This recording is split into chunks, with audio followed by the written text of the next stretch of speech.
Simmias of Thebes. Greek. Sigma iota mu mu iota alpha sigma.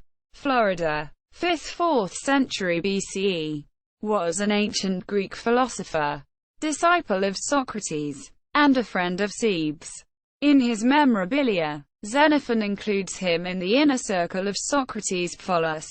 He appears in Plato's Phaedo as a main discussion partner of Socrates alongside Cebes, as well as Crito, Phaedrus, and Epistile XIII. Character in Plato's Phaedo. Simmias is one of Socrates' interlocutors in Plato's Phaedo.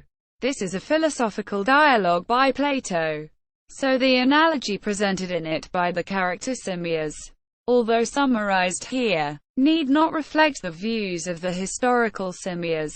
Simmias attunement analogy. Body is visible, compositum mortal. A harp is visible, compositum mortal. When the harp is destroyed, the tune, which is ethereal, invisible and divine, is also destroyed.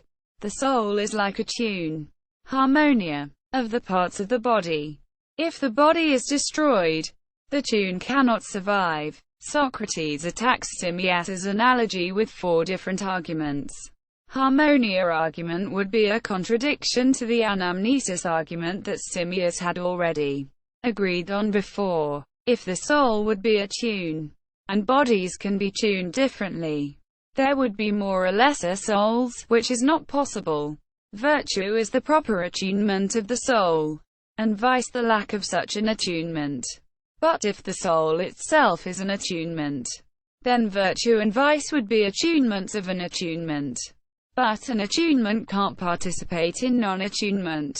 So if a soul is a perfect attunement, it could not have virtue or vice.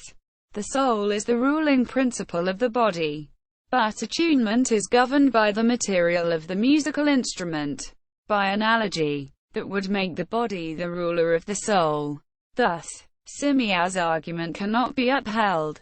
Later tradition. In addition to the references in Plato and Xenophon, Diogenes Laertius mentions Simmias as the author of 23 brief dialogues, now lost, including on philosophy and on music. Simmias appears as a character in Plutarch's De Genio Socrates section of the Moralia. See also, list of speakers in Plato's dialogues. Notes. Laertius. Diogenes. 1925. Socrates. With predecessors and Pholus. Simmias. Lives of the Eminent Philosophers. 1. 2. Translated by Hicks. Robert Drew. 2-volume ed. Loeb Classical Library.